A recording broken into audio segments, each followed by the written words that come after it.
Hello, mate.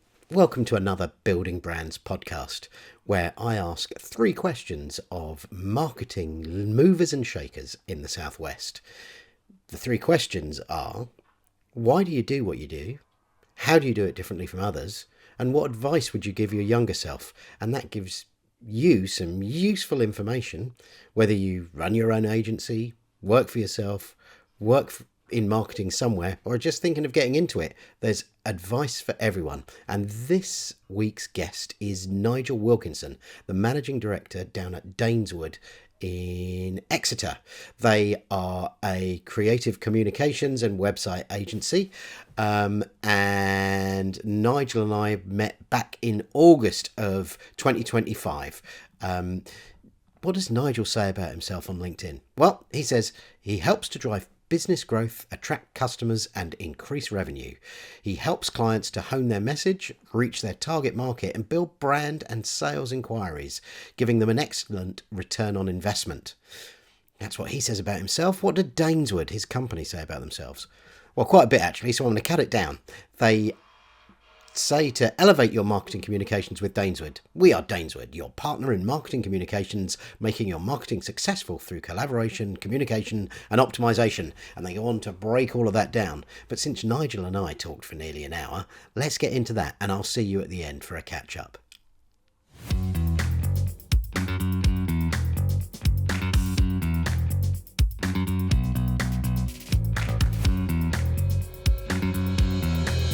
Hello, Nigel. Hello, John. Thank you for having us to the lovely, a little bit echoey, boardroom of Daneswood. You're most welcome. We're down here. What's really weird is this is the last of 3 episodes that I think I'll have recorded it within maybe half a mile of each other, because I talked to Gemma at Chalk and Ward. Okay, just around the corner. Yeah. And then Sam at Stephen Scone. Okay, other end of Southern Hay, yeah. And so I've driven to this bit of Exeter 3 times this week. Okay, cool. I feel like I should get a residence permit or something. Yeah, be careful. The 3 most ticketed streets in Devon. Are they? Yes. Wow. The only reason this one comes third is it's because of the shortest. Oh. But yeah, they are very hot around here, so just be careful where you park. I did see, and I'll put a little photo up of it now, a car, and I took a photo of a car with 4 parking tickets on it, just down the windscreen. Yeah. Thank you for having us to Daneswood. Thank you for having us to the 3rd most ticketed street in Devon. Tell us about Daneswood and your role in it. Okay, so Daneswood is a marketing agency, that's a good question. Tell us about Daneswood. So yeah, we're a marketing agency. We do web, we do SEO, we do paid search, we do email marketing, we do social media, and we also do print and promotional items. So getting towards full service. Pretty much, yeah. We started out in my first agency was sort of one has rolled into another kind of. Yeah. Started out in 2000 to do websites. Uh-huh. I think the 3rd person I went to see said, websites, that's very interesting. How do we get found on the search engine? So I went, don't worry, we do that as well. And then went away and researched search engines. So that grew. Obviously, we weren't doing paid search in those days or social media because it wasn't a thing. Yeah. Then that developed, email marketing developed. And then a few years ago, we bought another small agency, and they did have a print department. So we then added on print. And then last year, we bought a small promotional items company. So we've added on the promotional items. So growth through acquisition. We've done a lot of organic growth, but we've also done growth through acquisition as well, yeah. Nice. You're the first person we've had on who's doing that. Oh, really? Interesting. That would be interesting to see what insights you bring from that. That's also why I got into SEO. I was running a web development agency with my mate, and it was like Yahoo, it was 1998, so Google was there, but no one had heard of it yet. Yeah, definitely. 98, 98, 99, and we were advising people to, instead of being AAA taxis, be 111 taxis, because the way Yahoo organises stuff and Alta Vista organises stuff, they're alphanumeric. Yes. So the AAA is no longer number 111 or 000. Yeah. And so we were doing that, and then we worked with a couple of companies, and they said, oh, we need, Google's coming along, and we're like that, yeah. So we started putting in keywords and all of that bollocks. Then we did this website, and we said to the guy, we've done the SEO on it, because we hadn't really researched what Google was doing. And he said to me, oh, my nephew's had a look at the website, and he wants to talk to you about the SEO. And you know, as someone who's working in web design, God, there's always someone's nephew or niece who's got a computer science degree and thinks they know everything about websites. So I'm like, I waltzed into the boardroom of this guy's company, and his nephew was the online marketing director for Logitech. Right. I left that meeting and went and studied SEO, and we became an SEO agency after we'd spent an hour kicking me around the boardroom going, you've lied to my uncle. And we hadn't lied, but we had been negligent. Rebuilt the whole site from the ground up based on his recommendations. He was very happy, his uncle was very happy, we lost thousands. Oh my God. But it does make you get into SEO quick, doesn't it? Yeah. Well, when we started, it was you packed every keyword you could possibly think of, whether it was even vaguely relevant, into the meta area. And then we had a program called Submit Wolf. Do you remember that? Submit Wolf, yeah. Submit Wolf would then send that information to about 1,500 different search engines. Yes, yeah. Because you had to tell them all, Alta Vista, Ask Jeeves, and all these other ones, Lycos. There was Dogbot. Oh yeah, Hotbot, Dogpile. There was Dogpile, yeah. There were so many, and you would just use this one piece of software and tell them all that, and you charge the client £150 a year for that. Yeah. And there you go. Yeah. And in a way, that was kind of search engine optimization, right? Yeah, that was it. That was what doing you as did much in as we those could. days. Yeah. That's 2000, early 2001. Yeah. When dinosaurs roamed the earth. Yeah, and then 2001. So I always remember somebody saying, I couldn't find what I was looking for using Yahoo. And they said, have you tried this new search engine called Google?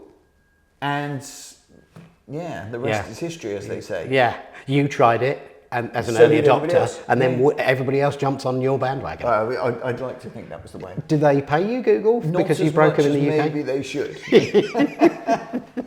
And what's your role at Daneswood now, like 25 years on?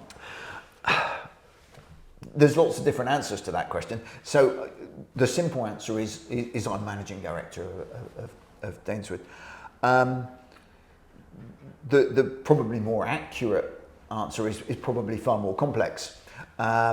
So I have almost my role is to start something, get it established, make myself redundant, and then move on. Right. Oh, that's a great description of it. So, at the moment, take it back a while. I was the sales team. Yeah. And then you bring in 2 or 3 people, and so you're redundant as the salesperson. So at the moment, I'm the sales manager, but we're now looking to grow the team so that will then be something that I step back from doing that. There was a day, as we were talking in setup, that when it was me, if I didn't do it, if I didn't know how it worked, it probably wasn't happening. Yeah. Whereas these days I've got a wonderful team, and so a lot of stuff I'll never even touch, and I wouldn't even dream of doing because they do it so much better than I do. So, but I'll do that. I used to do all the accounts. Yeah. And then somebody would come in once a month and spend longer than I'd spent fixing all the things that I'd done. So very quick, that was the first thing that we ever outsourced. It's like, no, just take the accounts away from me. I will look at the numbers. Yeah. So you could argue that I'm financial director because I do the overview of the numbers. There will come a point where that moves away. Yeah. So it's my kind of job to set things up, set the systems up, and then move away.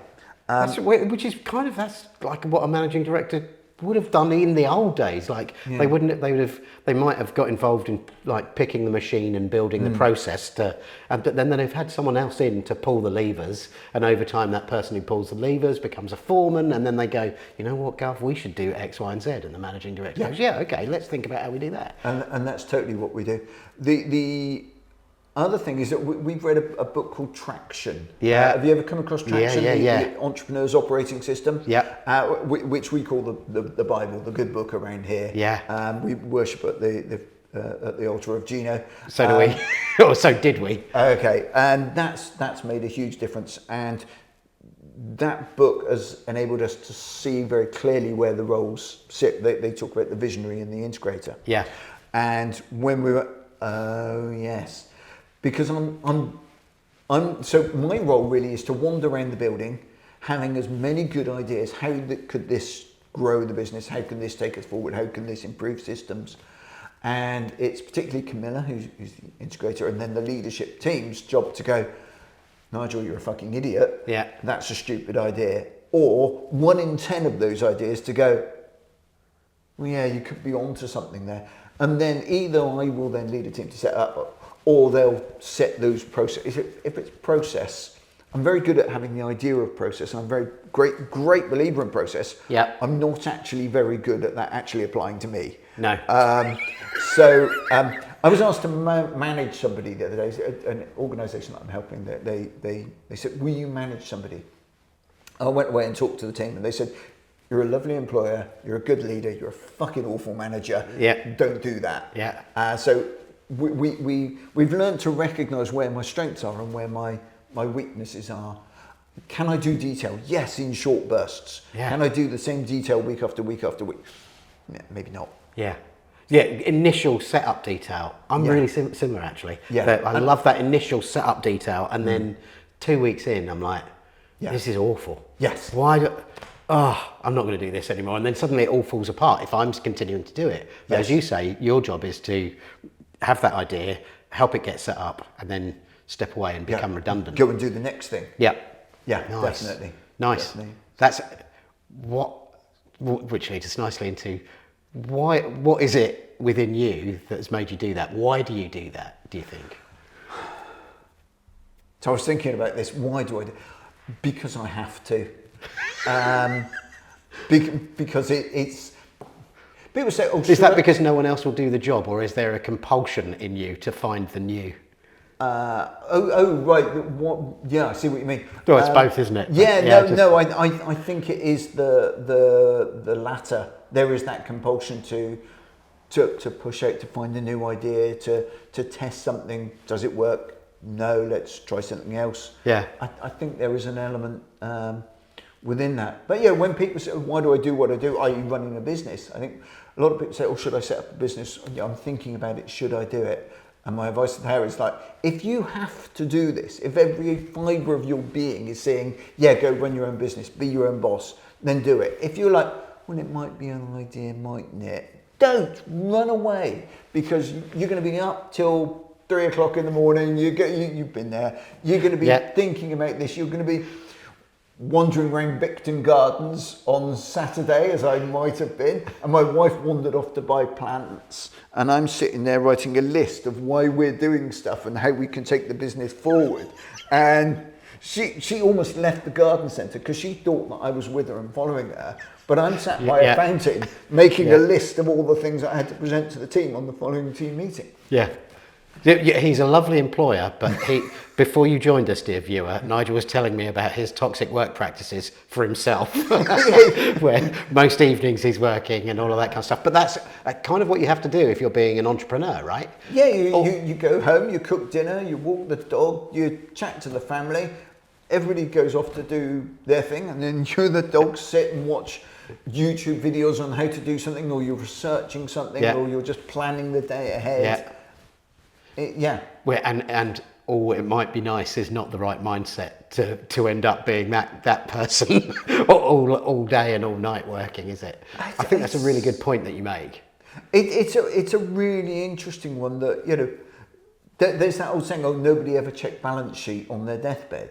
But if you read Sam Walton's book, that's his family were coming into his deathbed, talking through, because that's what he'd done. Yeah. And I don't think that that's my destiny, but who knows? You know, I get to the end of the evening and I've watched a couple of clips from whatever comedy show I've been following that have come up, and I've done something, and then I go, right, what am I going to do now?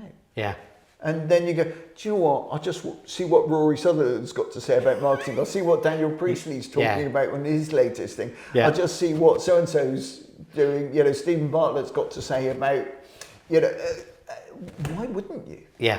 Yeah, I guess I hope that you're looking at comedy videos on your deathbed surrounded by your family, rather than someone going, look, I just need to show you this Google sheet. Yeah. And if your last words are, you've not summed to the end of the column, it's not going to be. Well, I hope not, but I don't know. It's like, if the last words are, hey Dad, we've just opened the Dubai office, and I go, wonderful. True.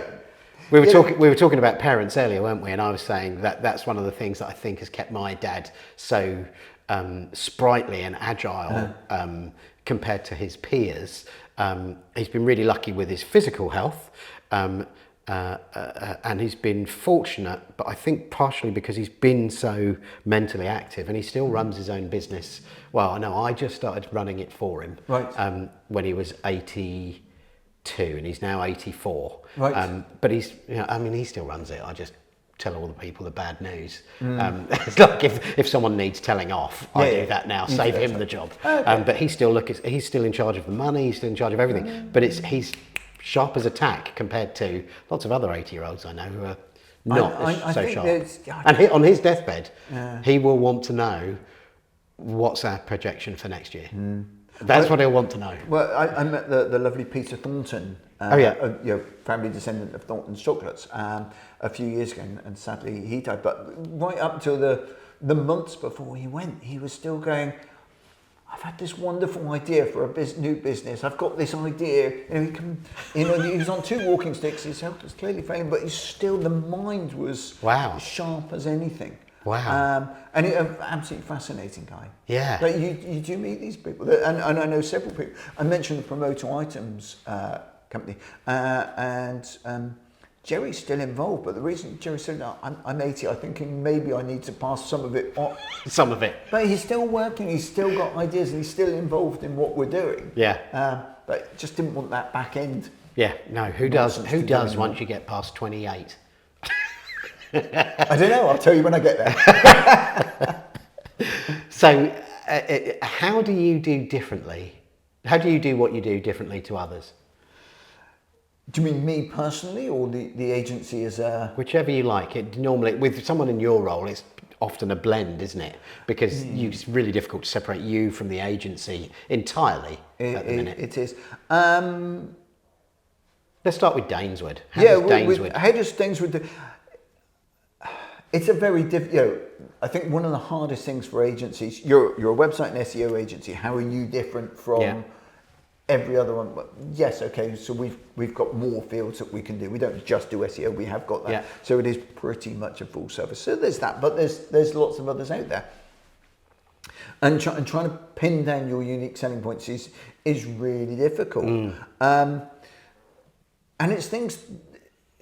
So communication is a big one for us. Okay. And I know every agency would say, oh, we communicate. But actually, if you talk to the clients, because where we sit in the marketplace, we're rarely first ever agency. Yeah. You know, we're not generally dealing with startups. Most people they've been through 2-3 agencies. Yeah. And so they come to us and they go, oh, well, everybody says they're going to communicate, but you guys actually do. You send reports that we can understand, and then you have a monthly meeting with us to talk through what that report means, what you're doing, and whatever. So, and there's a communication. So that's very important. The collaboration. We don't want to be the agency that's over there. We very much try to be, as much as we can, part of the, almost like the remote team. Mm-hmm. So the communication, the collaboration. And the optimizing, just making sure that we're optimizing every different part of the business.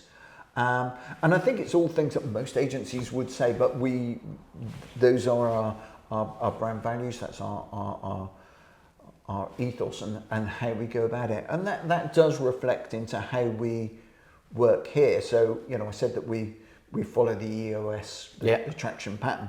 So we'll put a link to Traction in the description, by the way, for all your agency owners, because it's such a good thing. If I always used to say that if I ever became Prime Minister, you'd be banned from starting a business until you'd read the E-Myth.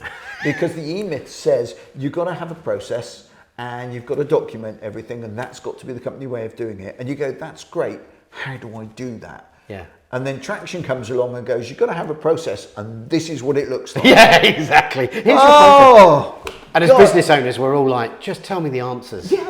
I'm always giving people answers. Someone give me an answer, and EOS, or Traction as an EOS does. You still have to work around it and make it yours. Yeah. And whatever. We were talking about HubSpot there, and HubSpot will work differently for every person, but it gives you that structure. Yeah, and it gives a framework.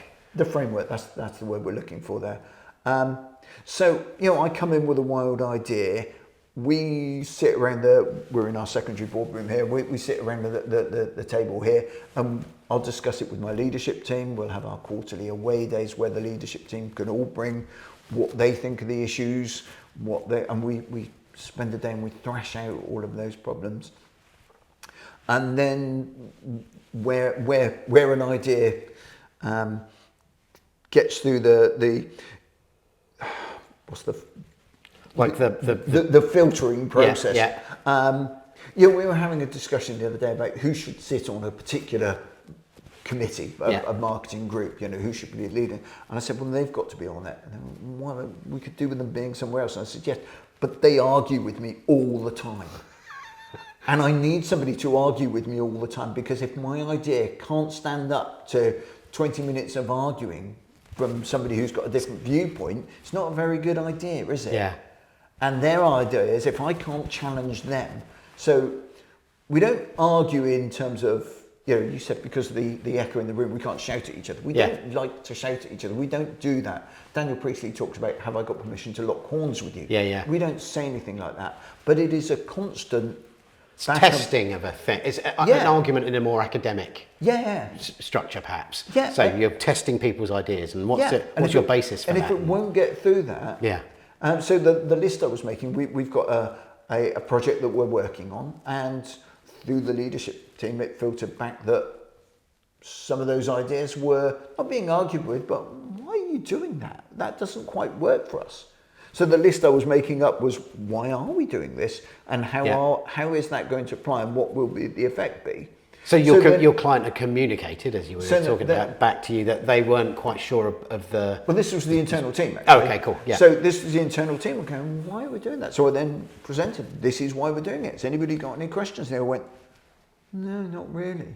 But we do that with clients. We were in a meeting yesterday with a really interesting business in America. The business wouldn't really apply over here. It was about house building and whatever. We got to the end of the presentation. We said, have you got any questions? He goes, well, I did. I don't anymore. Nice. Because we've been doing it so long that we have that process. And literally all the questions, he didn't have a question to ask. Yeah. Because they'd all been answered in the presentation. Yeah. So it's about communicating, making sure that you're... But if they have got questions, you fire away. Yeah. Because then we can fill them in for next time. Yeah, of course. So and do you have, or what measures do you have in place? And maybe there aren't, maybe it's just anecdotal, or maybe that's the only way you can do it.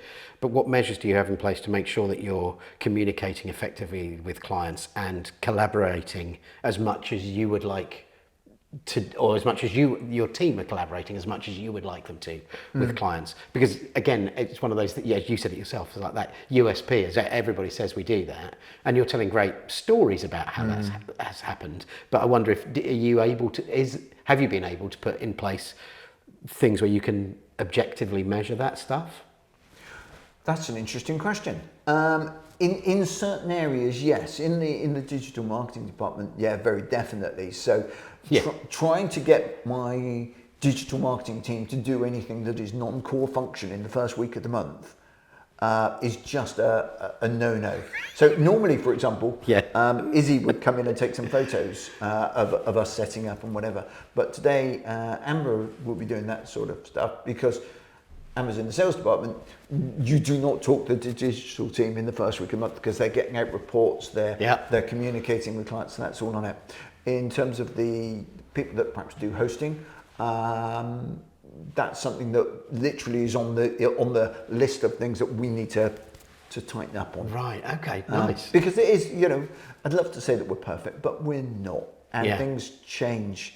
And as you grow, things, this is a big thing on the agenda at the moment because, you've looked at my LinkedIn profile. You've seen that we've just gone from one salesperson to two. We've got two in the business development team. And that's been a really interesting exercise because we had a very clear process for how marketing and sales work together for one salesperson. Yeah. So this would happen, that would happen, it would go to them, and that. We brought in my daughter Amber has recently joined the team, so we've got the second one, and we've got another young lady, Mehek, joining us in September. The process for two, it just fell apart. Right. It completely fell apart. And so we've had to spend the last 3 weeks completely rebuilding the sales process for multiple business development people. Uh-huh. And it's been really interesting how that one small, you think, oh, well, we've just added one. You think, I'll just copy it. Completely broken. Yeah. And you have to rebuild the process. When we add the third person on, when Mehek joins in September, I think it's going to be a fairly smooth transition because it will just be another branch. It's different when you're hiring a family member because you know them. How did you go about hiring?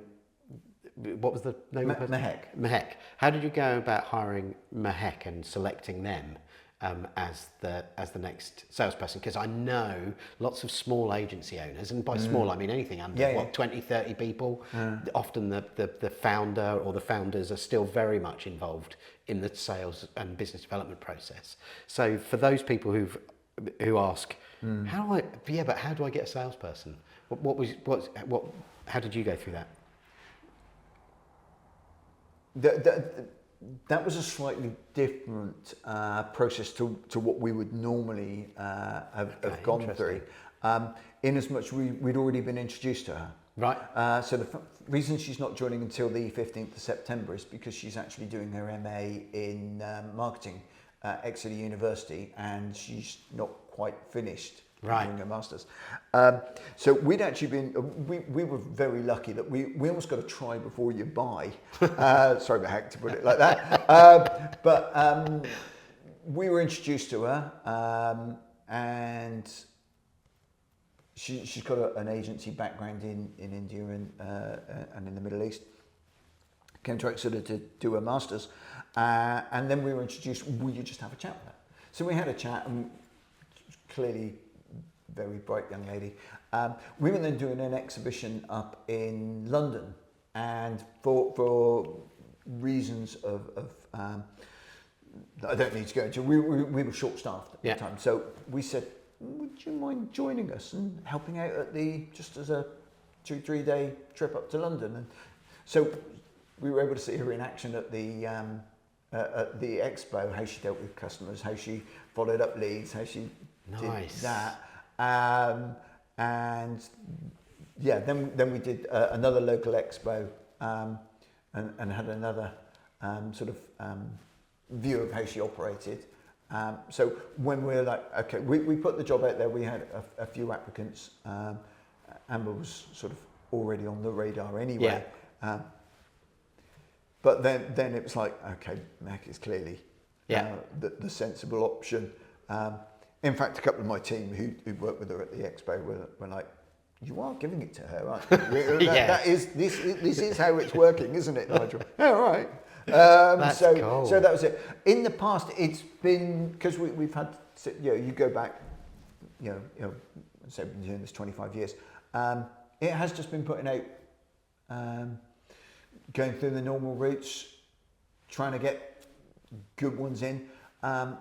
It's tough. It really is tough. Even and the different thing for me is that my background is sales. Yeah. I've been doing sales for nearly 28 years, nearly 40 years. Yeah.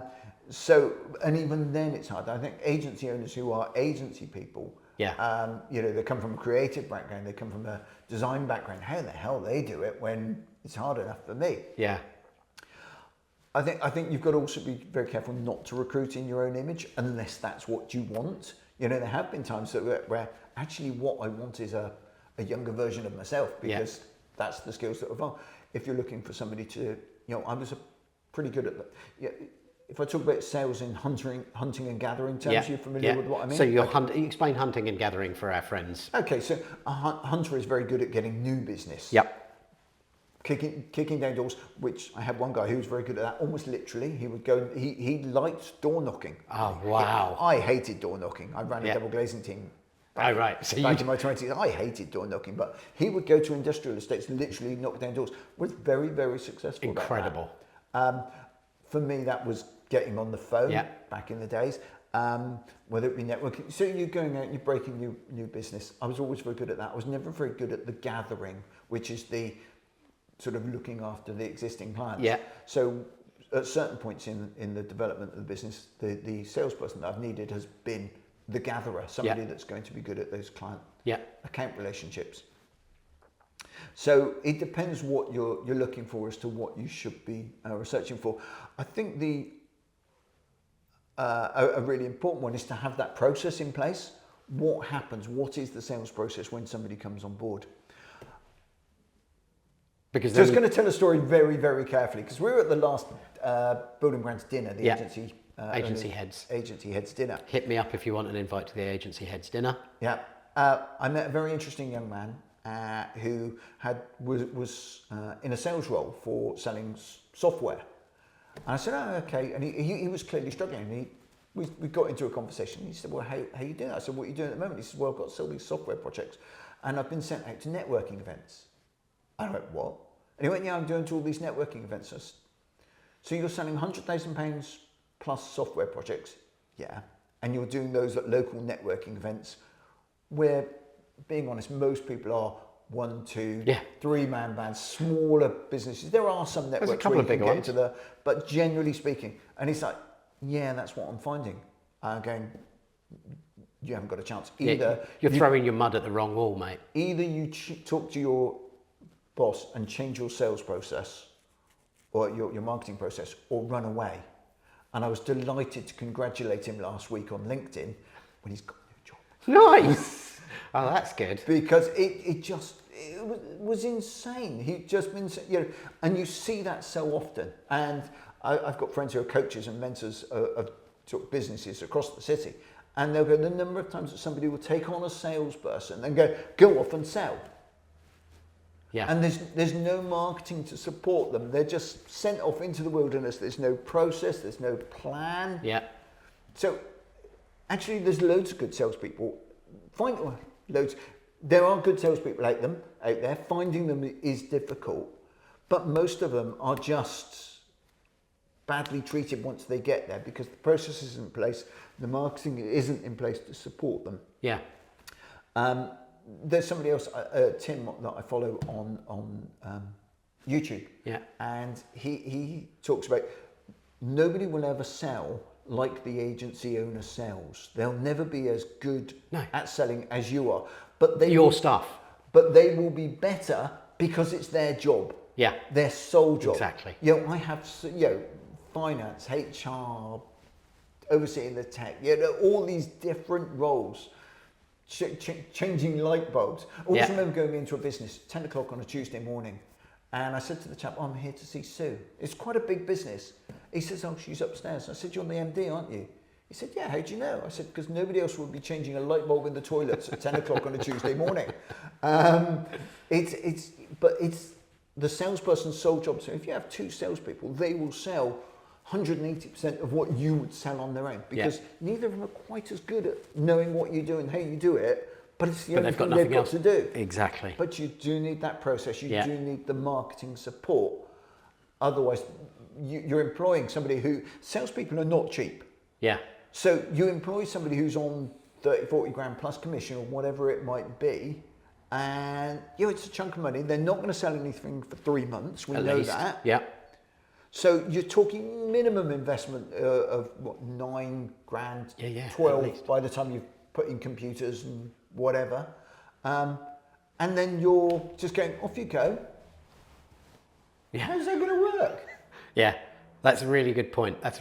So for those people who are thinking of, okay, I need to put someone in sales, make sure that you've got a marketing process that's clear and documented and works already. Yeah. It's feeding you as the founder leads that you can close, not just leads that you don't ever call because they're clearly awful. Yeah. And then it sounds like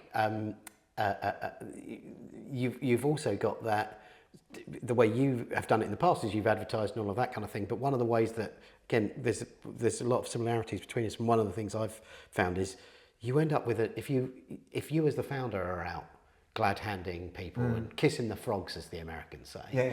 One of them's going to turn into the handsome prince, and you just need to kiss enough frogs that you've got some handsome princes in your back pocket, or handsome princesses, or handsome royalty, and then you'll just go, right, well actually I do need to hire someone, and I know that I need to talk to these 4 people because I've always thought that they know what they're doing, and now I need to see, is there a fit with my process and with the stuff that we sell? And it sounds like you've kind of done that with Mahek. Where they are, you've kind of tried and tested them as well, as you say, which is really good. Quite an unusual way to think about it, I think, but one that is much more much more successful for founders and agency owners to implement, because worst case, even if they don't hire a good salesperson, they'll have a good marketing process.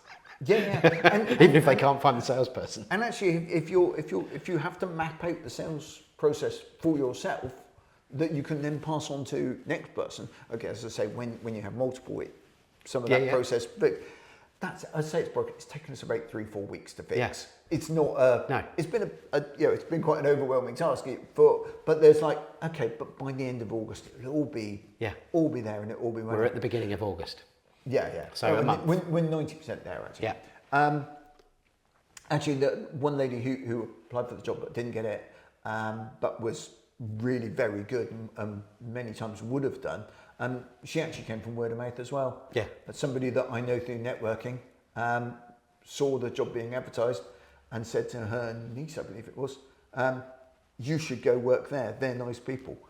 And she wasn't right for this role, but great applicant. Nice. Okay, that's brilliant.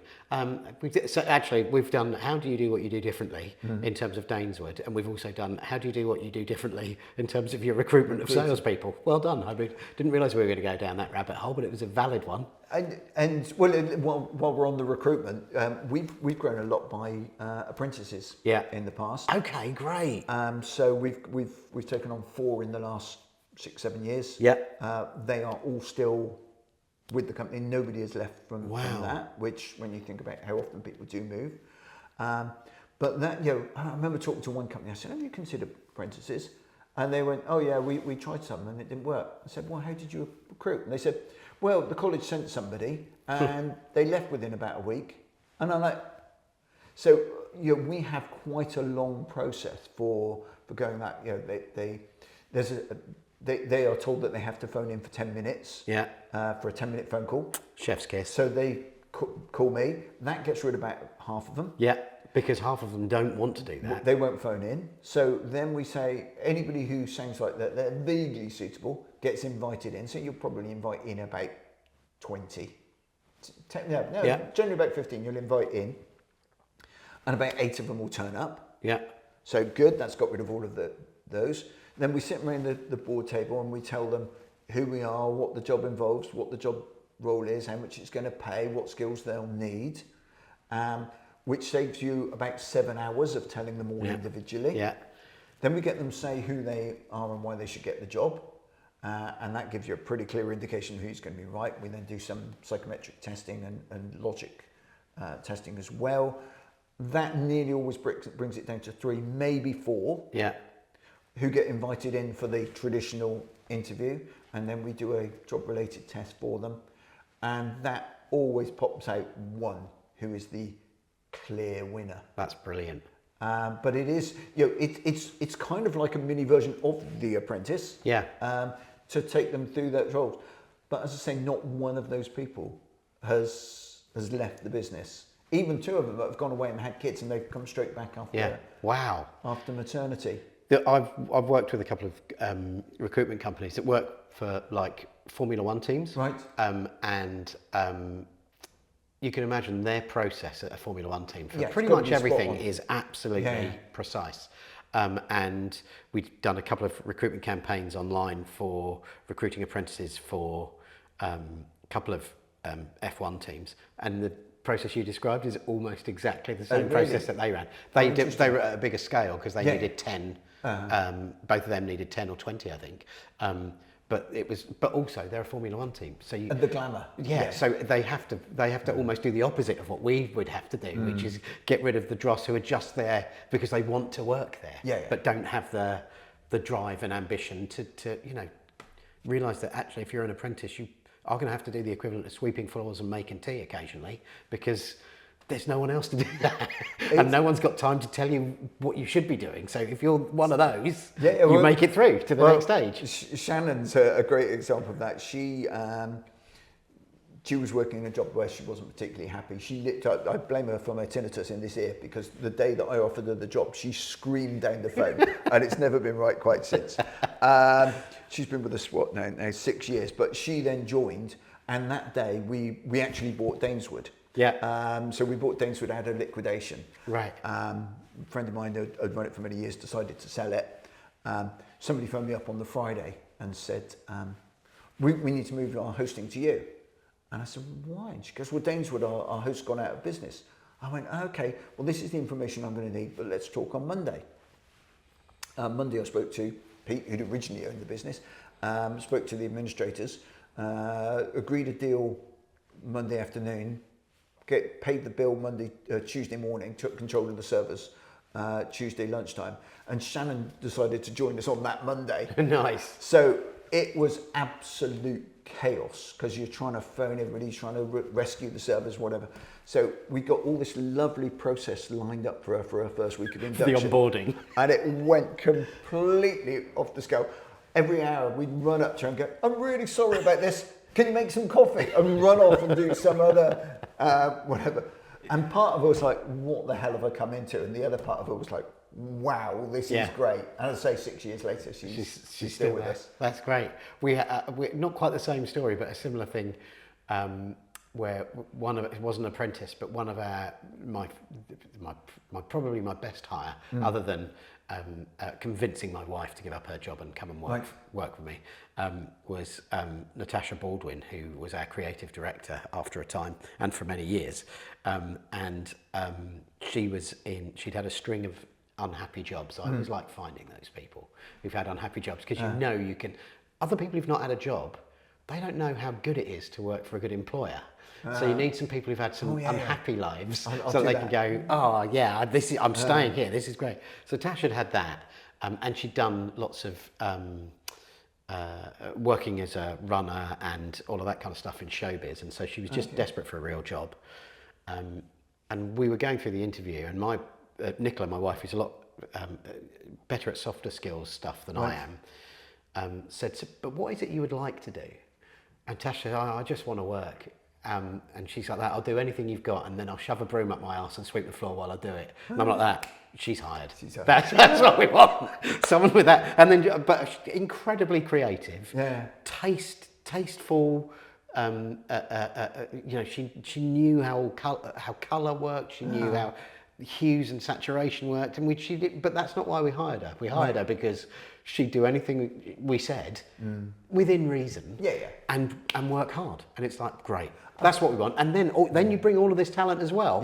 Great. But first off, I want someone who's going to put in a shift and doesn't mind what they do, kind of thing, to begin with, because we all have to muck in. Well, even then, there are times when stuff happens, and you just have to. Maybe not sweep the floors, but there's like... you're mopping up something. We're doing an expo, so we've got to take this expo stand here where... there's always some crazy... I made a complete cock up a few months ago, and I bought some water. I ordered some water. Right. And Is that the water that's holding this stand up? Yeah. I'm gonna drink Well, some. it's actually, you can see some boxes over there.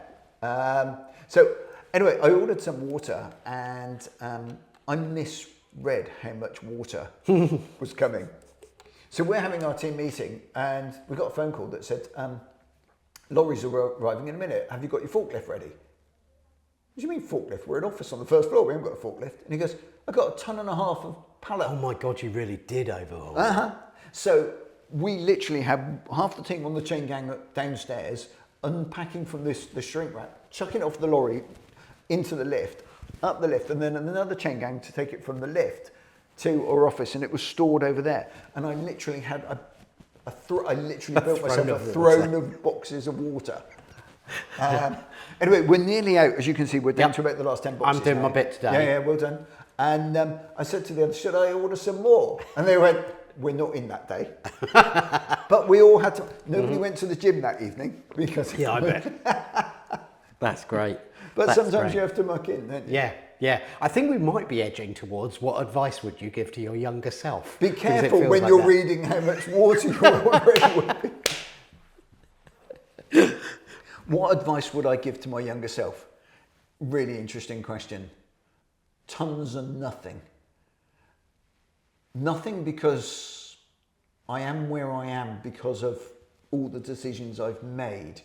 You know, you butterfly's wings. You change one thing. Would I have my wife? Would I have my house? Would I have my kids? Yeah. So you know, there's that what if. But yeah, there's also tons, because you know the simple one is buy Tesla and Apple shares. What does that mean? Don't worry about it. Just do it. Yeah, exactly. Get some Bitcoin too. You know, Oh yeah. So there's those kinds of things. I don't know. We were talking about health and whatever, and I think just maintaining that. To be fair, I was reasonably good. It's in the last few years that I've gone, do you know what? I really need to take that seriously, you know, and make sure that you're maintaining your health. I don't know. Starting my business earlier, you know, I didn't start my agency till I was 26. 26. I wish I'd started when I was 26.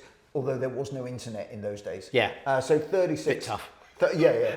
I'm going to sell you a website. Great. What the hell's that? Yeah, That sounds exactly. wonderful. I didn't start my own Let me agency. just call my boss on this phone. Yeah. You laugh, but it was. I was 36 before I started my own company. And you talked about your Natasha. Natasha.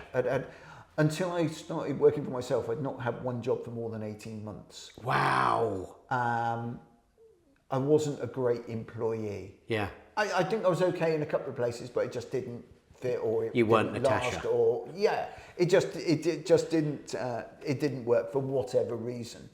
And the last place that I when I left to say I'm setting up my own business, Pete, my boss said, I hope it fails, because then you'll come back.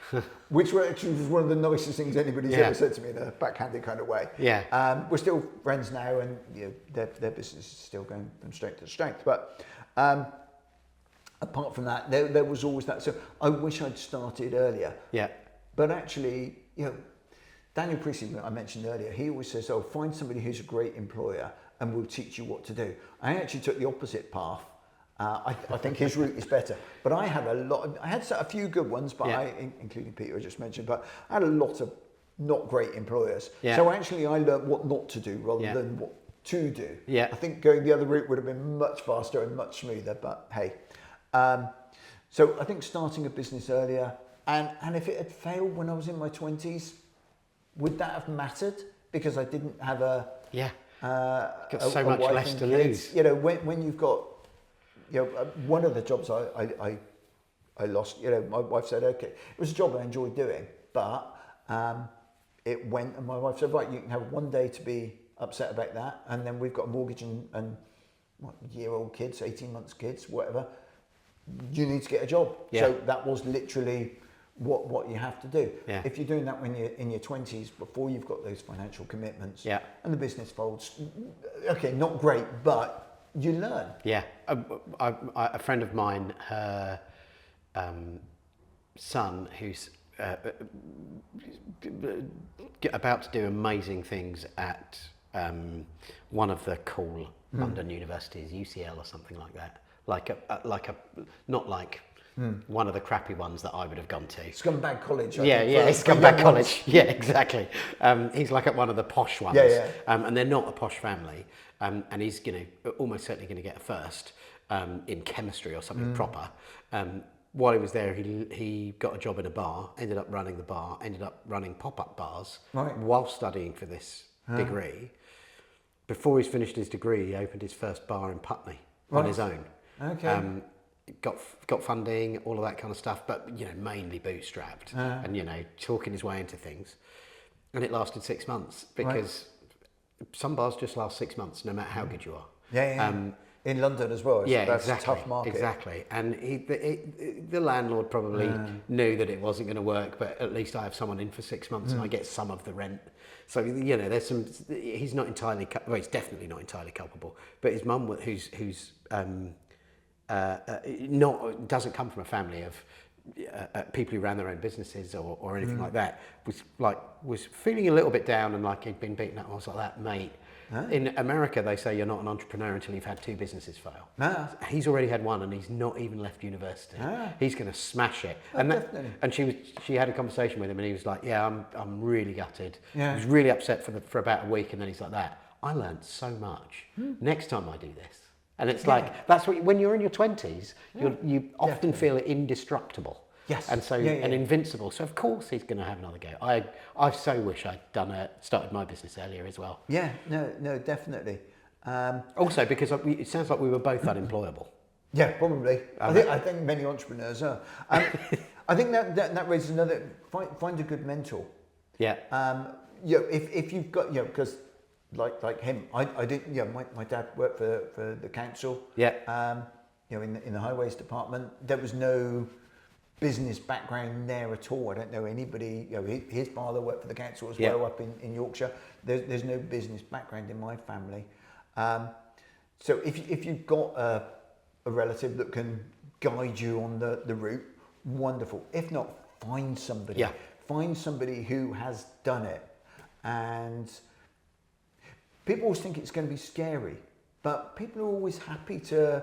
I find that when somebody who's younger comes and asks me, I'm happy to share the advice because you don't see it as competition. You don't see it as, and it's like, oh my God, you want that path, right? These are the things that you want to think about, and you have to go off and make your own mistakes. You're never going to listen to your parents' mistakes. You're never going to listen to an older person. But even if you just have that awareness in the back of the mind that that could short circuit. Yeah. So one of the things I would say is get a recruitment process in place early, because I would do that. So, I think the first guy maybe the second guy that I actually employed, he cold called me for double glazing.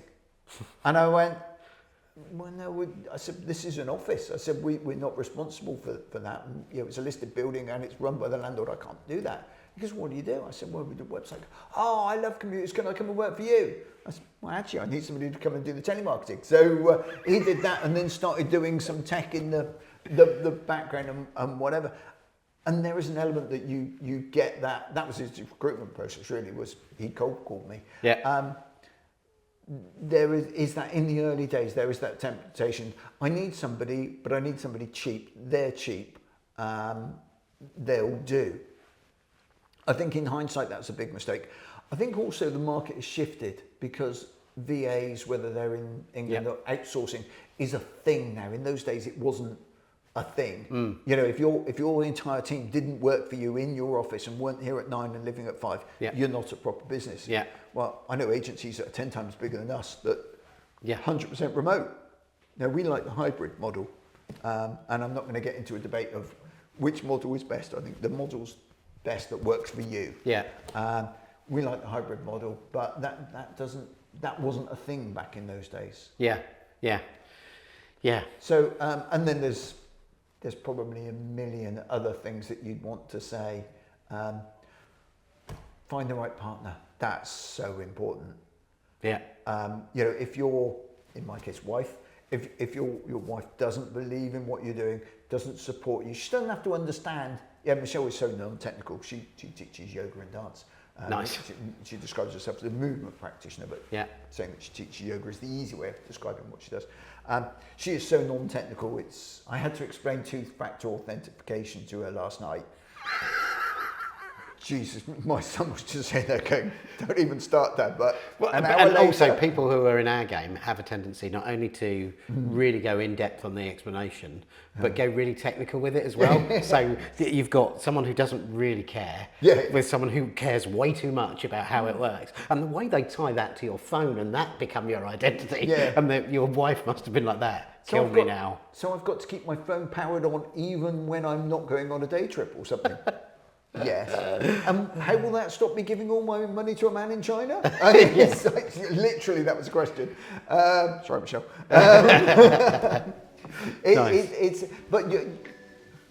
Having the right partner, it's about having the same values, having that same tie-in, and that, it's putting up with your husband wandering off to sit by a fountain, writing a list instead of standing behind you while you're choosing plants. Why is he getting up at 3 o'clock in the morning to go and do a presentation or whatever?